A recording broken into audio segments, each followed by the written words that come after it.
नमस्कार विद्यार्थियों, आज के महाविद्यालय के यूट्यूब चैनल में आपका फिर से स्वागत है। आज हम फाइनेंशियल मैनेजमेंट के अंदर कैपिटल बजटिंग का अध्ययन करेंगे। अभी तक हमने देखा था कि वर्किंग कैपिटल मैनेजमेंट के बारे में। वर्किंग कैपिटल जो होती है वो आपकी अल्पकाल से संबंधित होती है। जब हम कोषों की या संपत्ति की दीर्घकाल के अंदर बात करते हैं, लॉन्ग टाइम पीरियड से संबंध में बात करते हैं, तो हमारे पास एक कंसेप्ट आता है कैपिटल बजटिंग। कैपिटल बजटिंग मुख्य रूप से कोषों का प्रबंधन हम किस प्रकार से करें हमारे दीर्घकालीन आवश्यकताओं के लिए, हमारे दीर्घकालीन संपत्तियों के लिए, इससे संबंधित होता है। सबसे पहले बात आती है कि पूंजी को प्राप्त कहां से किया जाए, यानी पूंजी की मांग, फिर उसकी उपलब्धता कैसे होगी, यानी कि उसकी कॉस्ट क्या रहने वाली है, और फिर उसको हमें किन किन जो हमारे ऑप्शंस हैं उनमें हमें किस प्रकार से उनको लगाना है, ये विषय आता है। ये सारा अध्ययन हम कैपिटल बजटिंग के अंतर्गत करते हैं। तो आप हेडिंग लगाइए कैपिटल बजटिंग। मेनली किस चीज से रिलेट करता है? दीर्घकालीन कोषों का प्रबंधन, यानी हम कह सकते हैं स्थायी संपत्तियों का प्रबंधन। इसको स्थायी संपत्तियों के प्रबंधन के उपनाम से भी जाना जाता है। ये जो निर्णय होते हैं कैपिटल बजटिंग के, कैसे होते हैं? अप्रत्यावर्ती निर्णय होते हैं, यानी इररिवर्सिबल। ऐसा क्यों होता है? क्योंकि जब आपने दीर्घकालीन निर्णय ले लिया, एक बार आपने फाइनल कर दिया कि अमुक चीज की फैक्ट्री लगानी है या ये परियोजना हमें स्वीकार है, इसमें हमें बिजनेस स्टार्ट करना है, तो क्या आप चाह के उसको दूसरे दिन चेंज कर सकते हैं? फैक्ट्री का सेटअप दोबारा नहीं बदला जा सकता। आपने बड़ा इन्वेस्टमेंट कर दिया, रॉ मटेरियल की बात है या वर्किंग कैपिटल की बात है, तो उसको आप चेंज कर सकते हैं। लेकिन ये जो निर्णय होते हैं कैपिटल बजटिंग से संबंधित, ये अप्रत्यावर्ती होते हैं, यानी एक बार आपने निर्णय ले लिया तो आपको उस पर बना रहना पड़ता है। तो ये इररिवर्सिबल नेचर के होते हैं। कैपिटल बजटिंग का उद्देश्य क्या है? उद्देश्य होता है संपदा को अधिकतम करना। लाभ अधिकतम करना हर बिजनेस का टारगेट होता ही है, लेकिन कैपिटल बजटिंग से ऐसे होता है संपदा को अधिकतम करना। वेल्थ मैक्सिमाइजेशन कंसेप्ट, जो कि पीछे के लेक्चर में आपको profit maximization versus wealth maximization के अंदर डिटेल से बता दिया गया, यानी अंशों की भावी प्रत्याशा के वर्तमान मूल्य को अधिकतम करना आपका संपदा अधिकतमीकरण कहलाता है, और ये कैपिटल बजटिंग का प्राइमरी ऑब्जेक्टिव होता है। अब कैसे किया जाता है कैपिटल बजटिंग? तो सबसे पहले क्या होता है, हमारे पास कोई ना कोई ऑप्शन आएगा, हमारे पास कोई विकल्प होगा। उस विकल्प का हम क्या करेंगे? मूल्यांकन करेंगे। मूल्यांकन करने के बाद कुछ को स्वीकार किया जाएगा जो विकल्प होंगे, कुछ को अस्वीकार किया जाएगा, यानी हम उसमें से चयन कर लेंगे और फिर अनुवर्तन कर दिया जाता है। ये एक प्रोसेस होता है किसका? Capital budgeting. सबसे पहले आपके पास विकल्प होते हैं, विकल्प का मूल्यांकन करते हैं, तो उसमें चयन और अनुवर्तन कर दिया जाता है। जैसा कि आपको बताया गया, कैपिटल बजटिंग क्या होगा? एक कंसेप्ट होता है डिमांड ऑफ कैपिटल, फिर supply of capital and capital rationing या कैपिटल राशनिंग जिसको बोला जाता है। पूंजी की मांग क्यों है? क्योंकि हमें बिजनेस करना है, दीर्घकालीन कोषों की प्राप्ति करनी है, एसेट्स बनानी है, उसके लिए हमें क्या चाहिए? पूंजी चाहिए। पूंजी की पूर्ति कौन से स्रोत से हमें पूंजी मिल सकती है? अंशों से लिया जाए, डिबेंचर से लिया जाए, लोन लिया जाए, कौन सा ऑप्शन लिया जाए? ये डिपेंड करता है पूंजी की लागत क्या रहने वाली है, कॉस्ट ऑफ कैपिटल क्या होगी। जिसकी कॉस्ट कम रहने वाली है उसकी पूर्ति को स्वीकार किया जाएगा। नेक्स्ट आता है आपका पूंजी की राशनिंग। पूंजी की राशनिंग क्या होती है? कैपिटल राशनिंग एग्जाम में आपको कभी कभी छोटे क्वेश्चन के अंदर इसको पूछ लिया जाता है। इसको आप लगा के लिख लीजिए साथ साथ में कि एक फर्म होती है, उसके सामने बहुत सारे लाभप्रद निर्णय होते हैं कि ये चीज भी कर ली जाए, इस परियोजना को भी कर लिया जाए, तीसरी परियोजना को भी कर लिया जाए, लेकिन सभी को स्वीकार नहीं किया जा सकता। क्यों नहीं किया जा सकता? क्योंकि कोषों के हमारे पास क्या है? सीमितता होती है। तो अब जब हमारे पास फंड्स लिमिटेड है, ऑप्शंस हमारे पास बहुत है, तो हम क्या करते हैं? ये देखते हैं कि कौन सा ऑप्शन हमारे लिए ज्यादा लाभप्रद है, तो हम उनको प्राथमिकता क्रम के अनुसार हमारे जो फंड्स हैं उनके ऊपर अलॉटमेंट करते हैं, और ये चीज क्या कहलाती है? आपकी कैपिटल राशनिंग कहलाती है। यानी सभी लाभ को स्वीकार नहीं किया जा सकता कोषों की सीमितता के कारण, अतः हम क्या करते हैं? इनका संपादन या राशनिंग कर देते हैं, और एक कट ऑफ से ऊपर को स्वीकार कर लेते हैं, बाकी को अस्वीकार कर लेते हैं। कट ऑफ से ऊपर कैसे? जैसे हमने देखा कि जहां तक हमको 20% प्रॉफिट हो रहा है इस तक हम इसको स्वीकार करेंगे, उससे नीचे जो हो रहा है उसको भी स्वीकार करेंगे, या मंथली जो इतना इनकम देगा उसको स्वीकार करेंगे, बाकी को रिजेक्ट कर देंगे। तो आपने क्या किया? सभी निर्णय को स्वीकार करने के बजाय प्राथमिकता क्रम के आधार पर या कट ऑफ के आधार पर आपने कुछ निर्णय को स्वीकार किया, कुछ को अस्वीकार किया। ये चीज आपकी कहलाती है पूंजी की राशनिंग। चयन की जो प्रक्रिया होती है उसमें क्या करोगे? कैपिटल बजटिंग के अंदर जो चयन की प्रक्रिया होती है उसमें या तीन तरीके से किसी परियोजना का निर्णय लिया जाता है। या तो आप क्या करोगे? एक्सेप्ट करोगे या रिजेक्ट करोगे। स्वीकार करोगे या अस्वीकार करोगे। दूसरा, अपवर्जित निर्णय। अपवर्जित निर्णय जो होते हैं वो क्या होते हैं कि एक निर्णय को आपने स्वीकार कर लिया तो बाकी निर्णय अपने आप अस्वीकार किया। आपके पास ऑप्शंस हैं, तो जब आपने ये फाइनल कर लिया कि ये बिजनेस करना, तो बाकी तो अस्वीकार हो गए ना। यानी एक निर्णय के कारण जब एक को स्वीकार किया जाता है बाकी सभी अस्वीकार अपने आप हो जाते हैं, उसको बोला जाता है अपवर्जित निर्णय आप करेंगे। तीसरा, प्राथमिकता क्रम प्रदान करेंगे। आपके पास बहुत सारे ऑप्शंस हैं, आपके पास फंड्स अवेलेबल हैं, तो आप क्या करेंगे उसके आधार पर देखेंगे कि किसमें ज्यादा रिटर्न है और उसको आप स्वीकार करेंगे। तो कोई भी चयन करेंगे तो हम 3 तरीके से कर सकते हैं कैपिटल बजटिंग के अंदर, या तो स्वीकार या अस्वीकार, या परस्पर अपवर्जित, और या फिर थर्ड प्राथमिकता क्रम प्रदान करके आप इसको करते हैं। अब बात करते हैं, जब हम इसके मेथड्स देखेंगे, इसकी वीडियो का अध्ययन करेंगे, तो इसमें एक वर्ड आता है आपका नेट कैश इनफ्लो, जो इन मेथड्स में हमें हर जगह यूज करना पड़ेगा। ये कैसे निकलता है? इसका एक फॉर्मूला है आपके, sales minus depreciation minus tax, वापस ऐड कर दीजिए आप depreciation. Sales minus depreciation minus tax, वापस आपने ऐड कर दिया डेप्रिसिएशन को, तो ये जो वैल्यू आपके पास निकल के आती है ये आपकी क्या कहलाएगी? नेट कैश इनफ्लो कहलाता है, जिसके आधार पर हम क्या करते हैं, किसी भी योजना को स्वीकार या अस्वीकार करने का निर्णय फाइनल करते हैं। एक चीज आपने यहाँ पे देखी कि यहाँ पे डेट को लेस किया गया और यहाँ वापस ऐड कर दिया गया। ऐसा क्यों? ऐसा इसलिए होता है क्योंकि हमारी जो इनकम होती है उस पर टैक्स देना होता है।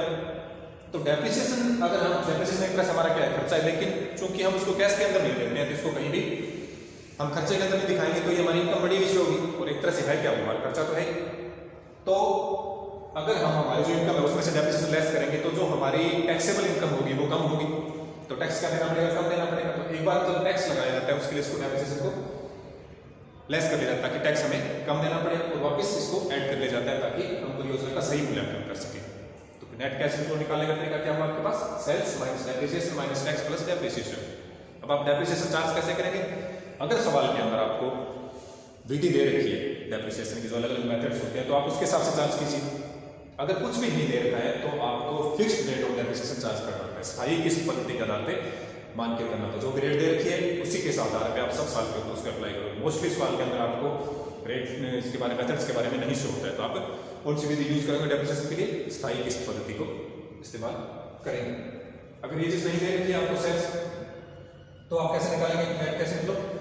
ब्याज या कर से पूर्व आय, income before interest and tax minus tax plus depreciation. क्योंकि ये जब आपके पास आएगी इसमें से डेट क्या होता है? लेस हुआ होता है ऑलरेडी। पी&एल अकाउंट से जब ये अमाउंट आएगी जिसमें डेट लेस होता है तो आप इसको वापस ऐड कर दीजिए, तो आपके पास क्या निकलेगा? Net cash inflow. ये कंसेप्ट आप ध्यान रखें कि डेट को हम लेस क्यों करते हैं? ताकि टैक्स कम करें। तो ब्याज या कर पूर्व आय माइनस टैक्स ऐड कर देते हैं हम इसके अंदर डेप्रिसिएशन, तो हमारे पास आता है नेट कैश इनफ्लो। अब बात करते हैं कैपिटल बजटिंग की विधियों की, मेथड्स कौन कौन से हैं इसके। तो इसके दो मेथड्स होते हैं। एक मेथड होता है जो परंपरागत विधियां हैं, यानी कि हम ये कह सकते हैं कि वो टाइम को एडजस्ट करके नहीं चलती है, वो सिर्फ एक मेथड्स है, उसके आधार पे हम फाइनल करते हैं कि उनकी वैल्यू उसको स्वीकार या स्वीकार करते हैं। दूसरी विधि आती है जो टाइम को एडजस्ट करके चलती है। टाइम एडजस्ट है क्या आपका मीनिंग हुआ आपका कि जो रुपए की वैल्यू होती है वो जो आज है वो कल तो नहीं रहनी है। आज जो चीज आप रुपए परचेज कर सकते हो वो एक साल बाद नहीं परचेज कर सकते, तो ये क्या होती है? वैल्यू डिक्रीज होती है। तो इस टाइम को भी एडजस्ट किया जाए ना भाई। कोई जैसे दो परियोजनाएं हैं आपके पास, एक परियोजनाएं आप आज आपको ज्यादा वैल्यू दे रही है और एक परियोजना आपको वैल्यू तो थोड़ी ज्यादा दे रही है लेकिन देगी एक साल के बाद में। तो ऐसे लगता था कि जो दूसरे वाली परियोजना है वो ज्यादा दे रही है तो हम उसको स्वीकार कर लेते हैं, लेकिन एक साल बाद जो वैल्यू हमें थोड़ी सी ज्यादा मिल रही है, क्या वो आज के डिस्काउंट रेट के ऊपर उतनी होगी क्या? अगर हम एक तरह से इंटरेस्ट की कैलकुलेशन उसके ऊपर करें या डिस्काउंट के रेट उसके ऊपर लगाएं, जो वैल्यू की डिक्रीज होती है मनी की उसका लगाया जाए, तो क्या वो वैल्यू आज के बराबर हो रही है? तो ये जो दूसरी विधियां हैं वो समय को एडजस्ट करके चलती हैं, ये समय को एडजस्ट करके नहीं चलती है। तो आप लिखिए विधियों के अंदर दो परंपरागत विधियां और अपहारित रोकड़ विधियां, या जिसको टाइम एडजस्टेड मेथड बोला जाता है। मुख्य रूप से इसके दो प्रकार होते हैं, समय समायोजित और जो समय को समायोजित नहीं करके चलती हैं, जिनको परंपरागत विधियां बोला जाता है। परंपरागत विधियों के अंदर आप पहला लिखिए अदायगी अवधि विधि। अदायगी अवधि विधि, इसका उपनाम है पुनर्भुगतान अवधि विधि, पे बैक मेथड। दूसरा है आपका औसत प्रत्याय दर विधि, average rate of return method, और तीसरा आपका है प्रति अंश अर्जन विधि, अर्निंग पर शेयर मेथड। ये तीनों ही विधियां परंपरागत विधियां हैं, टाइम को एडजस्ट करके नहीं चलती। दूसरा लिखिए आप अपहारित रोपण विधि या टाइम एडजस्टेड मेथड्स। उसके अंदर लिखिए पहला शुद्ध वर्तमान मूल्य विधि,